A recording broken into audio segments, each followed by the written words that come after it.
Coming up next on the Jeff Crilley Show, you'll meet a restaurant industry legend. He'll show his recipe to success next.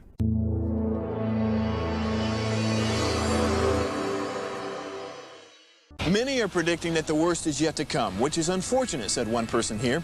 Until now, they've enjoyed the reputation of being the nation's icebox. Watched a burglar in his home this morning by webcam. As a journalist of over 25 years, stories are what make my world turn. Reporting live from the Dallas newsroom tonight, Jeff Crilley, Fox 4 News. But in 2008, I took the jump from my familiar life and started a PR firm from my home. We're talking about anyone with a camcorder like the one I'm using becomes a television network. We started slowly growing the company, and we now have over 100 clients, and we've branched into the world of live digital broadcasting. I now own 8 different TV studios and have a huge team, and the stories that I now get to share are sometimes the most important of my life. Life has a funny way of coming around full circle. This is the Jeff Crilley Show. Well, I have to confess, I'm a little starstruck because I've been watching my next guest's career grow by leaps and bounds every single year. Kyle Noonan is in studio. Thank you for coming on the show. I love being here, and I've been watching you grow. Well, yeah, it's been really cool to see your development. You're really kind. So, co-owner and co-creator of Free Range Concepts. And if you're a Dallas area resident, you certainly have been in one of his establishments on several occasions, celebrating some event in your life.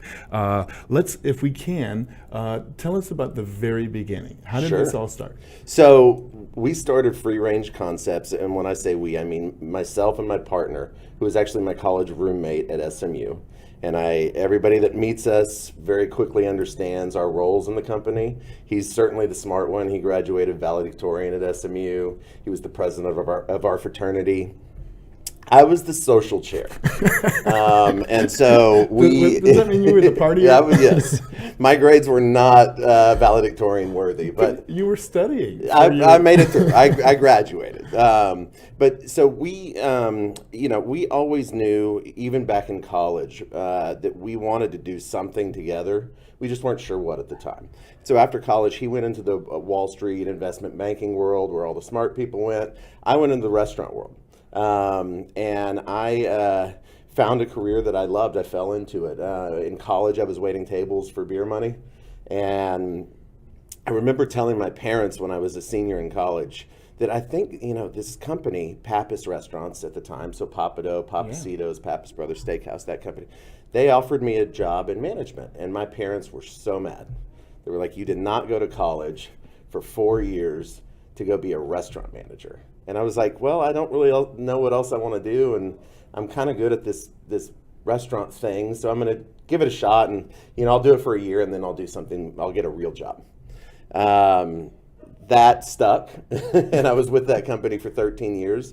I became their director of operations, oversaw $750 million in annual sales for that company, and the whole time, my partner, best friend at the time, not partner yet, was in Wall Street, and he was doing his thing and I was doing my thing, but we still knew we wanted to do something together. And in 2011, he called me one day and said, hey, you want to go hang out? And I said, sure, what do you want to do? And he goes, let's go bowling.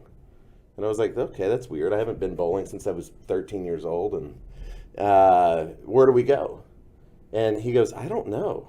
Where's the closest bowling alley? And we realized at that moment that there wasn't one. And that was our moment where we said, well, maybe we should do this. Maybe this is our thing. And so we hired a consultant because we didn't know anything about the bowling world. And this consultant came back with a study that said that Dallas was right for a bowling alley. And we took a leap of faith, quit our jobs, and started our company. And when we built the company, we knew we wanted to be more than just one bowling alley. We wanted to build a company that was based around food and beverage first, restaurants first, with some unique component. Yes. Something that people enjoyed or passionate about to set ourselves apart. And that was the framework in which the company was built on. I love the name, and we're going to show some video, Bowl and Barrel. Bowl and Barrel, yes. How'd you come up with that? So, we were talking, I remember sitting in my car talking to Josh, my partner, and we were trying to toss around names, and it was like, well, what is really the thesis or the essence of this? And bowling, obviously. And then we really wanted to be a craft bar. And so we have this barrel program, barrel-aged cocktails, and then obviously the beer out of a barrel or out of keg. So we thought, well, let's call it that. And that was how it came about. It wasn't that profound thing, but it's ended up working out for us. We have 3 locations now: Dallas, San Antonio, and Houston. Wow. And they have just exceeded all expectations for us. You kind of redefined that whole industry. I mean, bowling was just bowling before you guys came along. Yeah, bowling was, stale nachos and sticky floors and, Right. bad fluorescent lighting. And we wanted to make it sexy and make it a place that, that really felt kind of current, number one. And also a place that, like, you might want to take your significant other on a date. And so we wanted to create bowling, and we talk about it all the time. It's fancy pants bowling. It is not if you have a ball and a bag and a glove, and right. if you're that kind of bowler, this is not what it's for. I mean, you can certainly come, but it's more for the social, more for the food, more for the excitement and getting people together and having a good time. All right, let's talk about the general public. Yes. So the general public was actually born. It's an American gastropub, very whiskey centric bar, and it was born because when we first opened Bowl and Barrel, there was really kind of a lousy bar next door to Bowl and Barrel here in Dallas that was busy all the time, and it's since closed, but it was busy, and I couldn't figure out why, because it was bad. It's a bad product.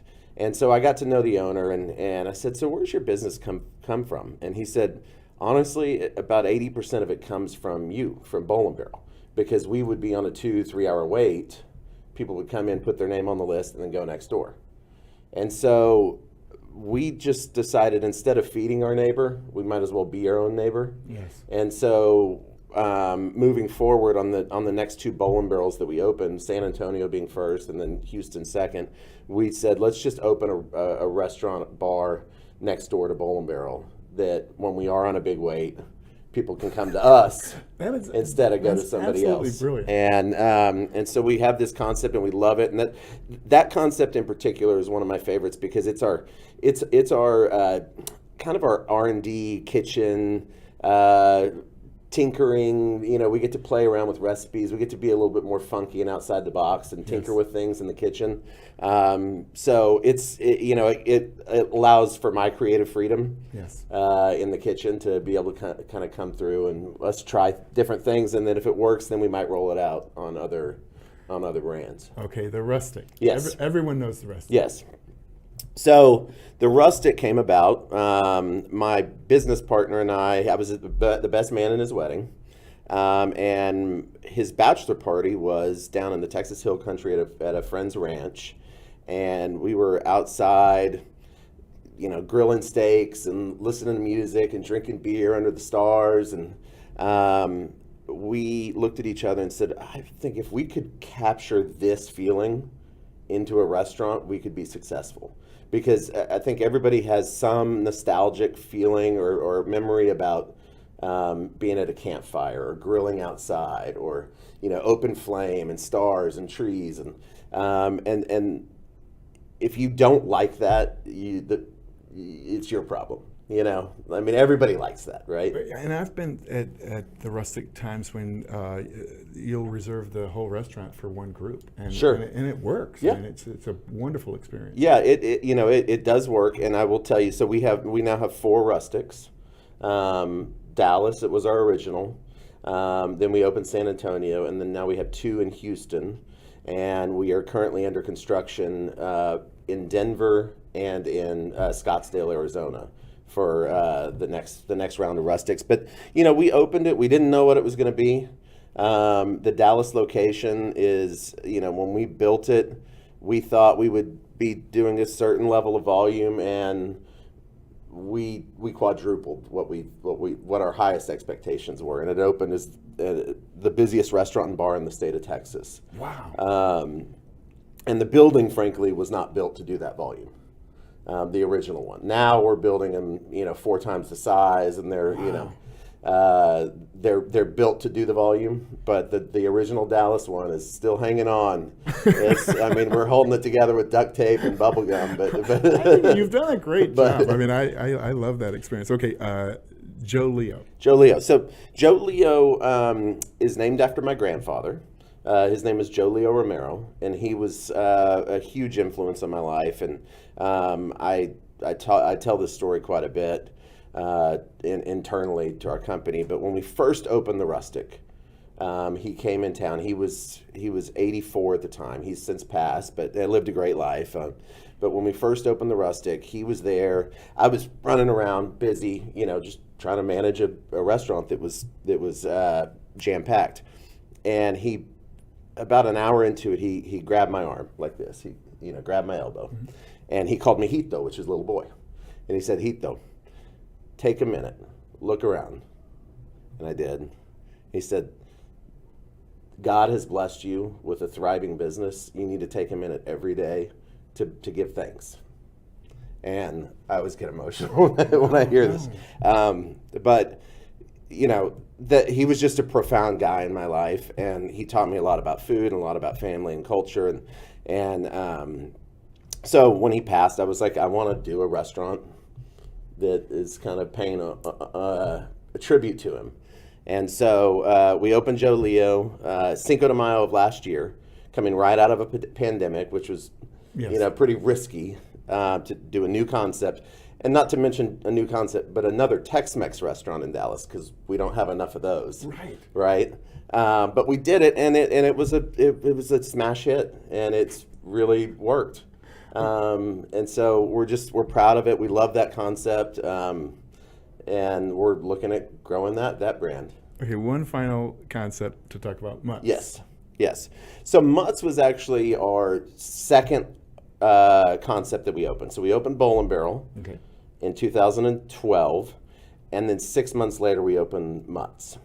And Mutts came about because we were watching, my partner and I were at a local restaurant on an outside patio, and this woman had a dog, and she tied it up to the chair, and the dog saw a squirrel and ran off and dragged the chair with her, with the dog. And I was like, maybe we should have a concept that isn't just dog friendly, but that's built around the dogs.